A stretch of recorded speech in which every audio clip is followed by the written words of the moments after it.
Saudara-saudari yang terkasih, kita dalam masa Prapaskah dan tentunya masa itu untuk bertobat. Dosa selalu suatu masalah. Masalah untuk semua orang dari agama apapun. Kalau dosa itu dikenal, ya oke, bisa diminta ampun, tetapi ada dosa yang tersembunyi dalam hati dan yang mengganggu justru hati kita.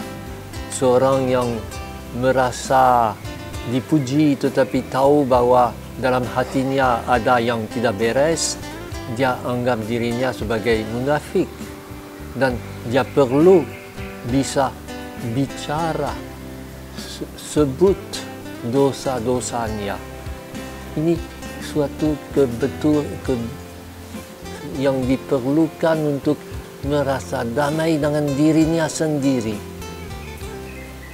Anehnya memang sekarang orang hampir tidak menghargai lagi sakramen tobat. Jarang datang mengaku dosa. Mengaku dosa itu untuk kita Katolik semua suatu kewajiban. Semua orang mengaku dosa. Sri Paus juga. Kita bisa lihat gambar ini di mana Sri Paus sedang mengaku dosa secara dilihat oleh orang banyak supaya yakin bahwa dia juga ikut dalam hal ini. Maka pengakuan dosa adalah sesuatu yang menjadi tradisi. Dalam Perjanjian Lama kita lihat ada dua tindakan legal dari hukum Taurat yang menentukan kalau ada dosa ini harus bayar itu, kalau harus kurban ini, dan itu yang perlu juga karena perlu kita punya pegangan, bukan hanya omong tapi penangan. Ada juga nabi-nabi yang justru berkata bahwa Allah selalu siap mengampuni dosa. Bukan perdagangan dengan Allah dengan saya kurbankan ini supaya dosa saya dihapus, tetapi justru yakin bahwa Allah sudah mendahului tingkat dan tindakan aku untuk mengaku dosa itu. Dan dalam hal ini pada tahun 2019 tanggal 29 Maret Sri Paus Fransiskus pernah memberi suatu khotbah untuk minta supaya diberi lagi kepada sakramen tobat tempat yang layak. Dan untuk itu dia ambil peristiwa Yesus dengan wanita yang ditangkap basah berzina. Kita kenal Injil itu, orang dari hukum Taurat, orang ahli kitab suci mau supaya Yesus ambil keputusan dilempari batu atau tidak. Dan mereka minta itu sebagai godaan untuk menjerat Yesus, untuk bisa dapat sesuatu untuk menuduh Yesus. Tetapi dalam hal itu justru Yesus berhasil mengubah sifat mereka. Siapa yang tidak berdosa, silakan ambil batu pertama. Dan dari yang paling tua, mereka pergi pulang. Tidak ada satupun yang berani melempari batu kepada wanita itu. Dan sesudah itu Yesus tanya, di mana mereka? Ya, pergi semua. Dan Yesus berkata, aku pun tidak menghukum engkau. Pergilah dan jangan berbuat dosa lagi. Pengampunan, tetapi juga harus berubah sikap hidup. Bukan semacam seperti dikatakan oleh Sri Paus, semacam ulangan pengakuan dosa. Ya, saya berdosa, tidak apa-apa, nanti saya mengaku dan akan bisa mulai lagi. Tetapi justru mengubah dirinya. Aku tidak menghukum engkau, tetapi mulai sekarang jangan berbuat dosa lagi. Maka dari situ kita lihat bahwa untuk Allah dan untuk Yesus yang adalah yang mewakili Allah di tengah kita, yang penting bukan dosa tetapi orang yang berdosa yang justru perlu dibebaskan dari dosanya. Dia berkata bahwa kita tidak boleh anggap gampang. Orang Kristiani lahir karena pengampunan dosa waktu pembaptisan, katanya. Dan dia lahir kembali setiap kali ia terima pengampunan dari Allah. Ini sebabnya sebagai orang yang sudah diampuni, kita bisa berangkat lagi dengan hati lepas, hati yang tidak cemas lagi sesudah mengalami bahwa Allah tetap seorang Bapa yang mencintai kita, bukan yang marah, yang mencintai kita. Sakramen itu adalah suatu berangkat baru. Dia membuat kita menjadi makhluk baru. Dia membuat kita bisa menentuh hidup baru. Yang pengampunan dari Allah bukan semacam fotokopi yang diulang-ulangi, kata Paus, tetapi suatu yang sungguh-sungguh membarui kita. Dengan pengantaran imam, dosa diampuni, kita punya suatu pengalaman baru, pengalaman yang tidak ada di tempat lain. Dan pengalaman itu buat kita pergi dengan semua kelemahan kita, semua kesulitan kita, seperti wanita dari Injil pergi dengan harapan bisa mulai sesuatu yang baru. Hal ini tentunya sangat bagus. Harus mengakui bahwa kesadaran tentang sakramen tobat secara pribadi dengan pastor adalah sesuatu yang lama untuk ditemukan dalam gereja. Dalam gereja Katolik dan gereja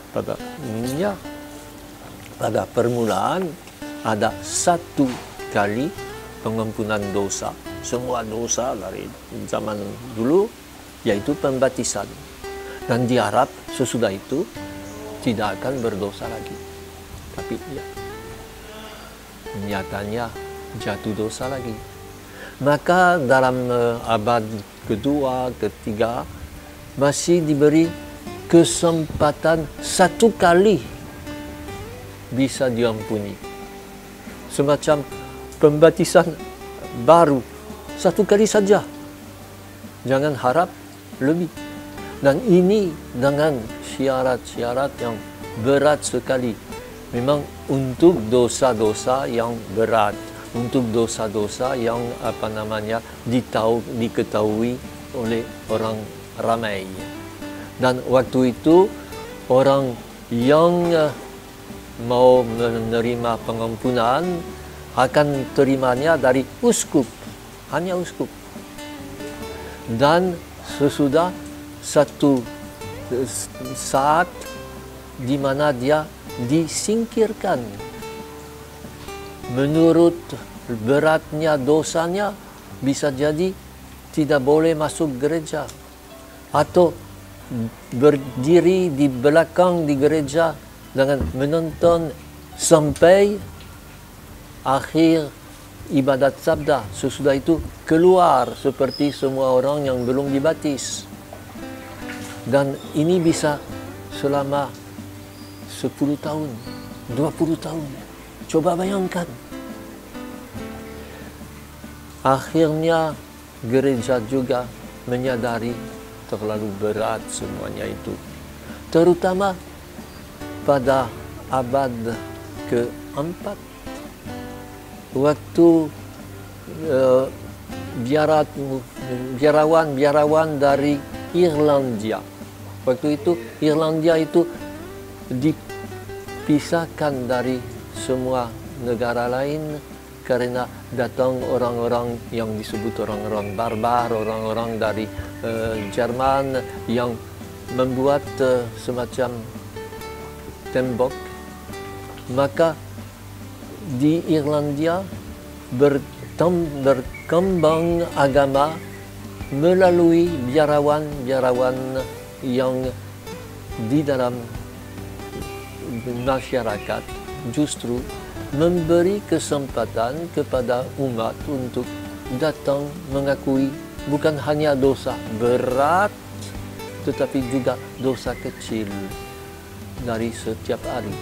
Dan waktu biarawan itu, Colomban dan lain-lain, bisa datang ke barat, mereka mulai menyebarkan cara itu, dan tentunya masyarakat menerima itu dengan rela, dengan bernapas, bukan lagi semua yang begitu berat itu. Tinggal tahu siapa dan kepada siapa bisa mengakui dosa itu. Mula-mula hanya uskup. Waktu datangnya biarawan-biarawan itu, boleh juga kepada biarawan, tetapi apakah itu sakramen atau tidak? Dan pelan-pelan justru karena orang rajin datang mengaku dosa kepada biarawan-biarawan itu, uskup-uskup itu memutuskan, okelah, pastor biasa juga asal dapat jurisdiksi atau izin dari uskup, boleh juga menerima pengakuan itu sebagai sakramen. Dan hal itu berkembang dengan berbagai variasi. Akhirnya pada abad ke-13, Santo Thomas dari Aquino buat suatu pelajaran tentang sakramen itu, dan pada abad itu dalam konsili Lateran, konsili keempat di Lateran, diputuskan bagaimana aturan-aturan untuk sakramen tobat. Sakramen bukan hanya mengaku, tetapi sungguh-sungguh menerima pengampunan dari atas. Dan di Konsili Vatikan 30 pada abad ke-16 diputuskan, justru karena harus melawan Protestan, diputuskan bahwa inilah aturannya untuk pengakuan dosa, dan mewajibkan orang untuk mengaku dosa sekurang-kurangnya sekali setahun sekitar Paskah. Dalam hal ini juga ada sangkut paut antara Ekaristi dan pengakuan dosa. Memang saya ingat waktu saya masih muda, tidak pernah berani menerima komuni kalau tidak sebelumnya mengaku dosa. sehingga akhirnya seringkali setiap minggu misa, tetapi hanya 3 kali, 4 kali dalam 1 tahun saya komuni. Ini juga sekarang seorang setiap kali misa komuni, tetapi kadang-kadang bukan 1 kali setahun, tetapi kurang lagi mengaku dosa. Ini perlu kita pikirkan itu. Vatikan kedua justru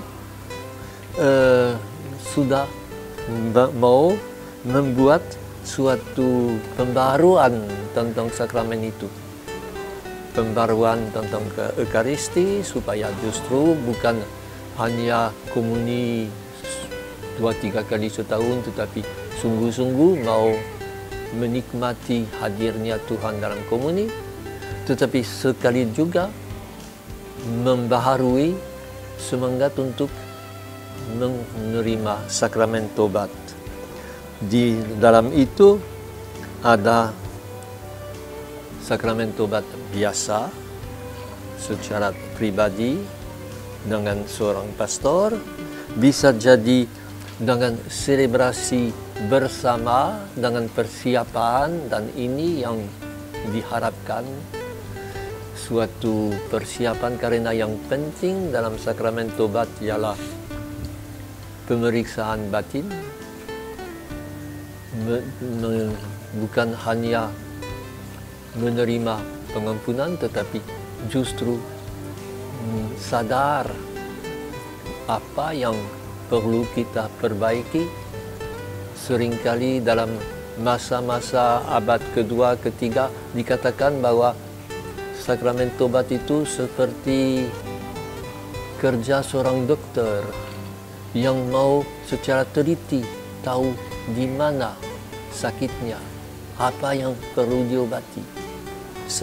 Sakramen tobat ada arti kalau ada sungguh-sungguh pemeriksaan batin yang benar, yang mendalam. Dan untuk itu perlu persiapan benar. Setiap hari memeriksa batin sebelum pergi tidur misalnya.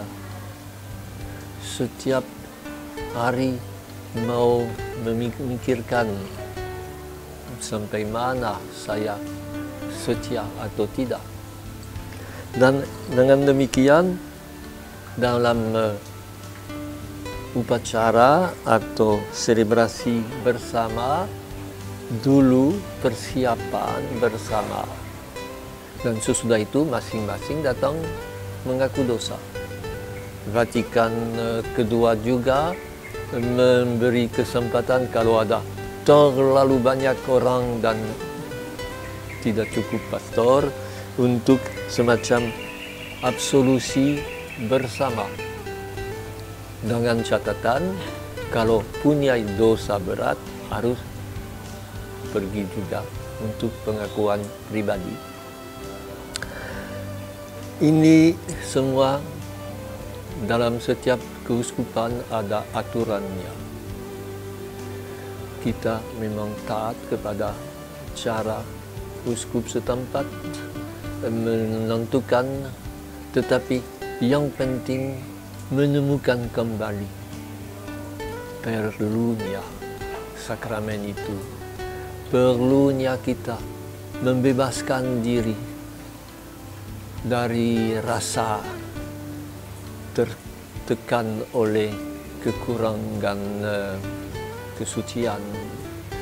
Perlu kita menyadari bahwa kita dalam perjalanan untuk mau temu dengan Bapa yang mencintai kita dan yang menunggu kedatangan kita, sampai seperti dalam perumpamaan anak yang kembali, yang Bapa itu keluar dan lari untuk menerima anaknya. Sadar bahwa Yesus datang bukan untuk orang yang merasa diri hebat dan suci, tetapi justru untuk orang yang sadar bahwa mereka pendosa dan tidak layak Yesus selalu berkata kepada kita, saya tidak menghukum engkau, tetapi mulai sekarang jangan berbuat dosa lagi.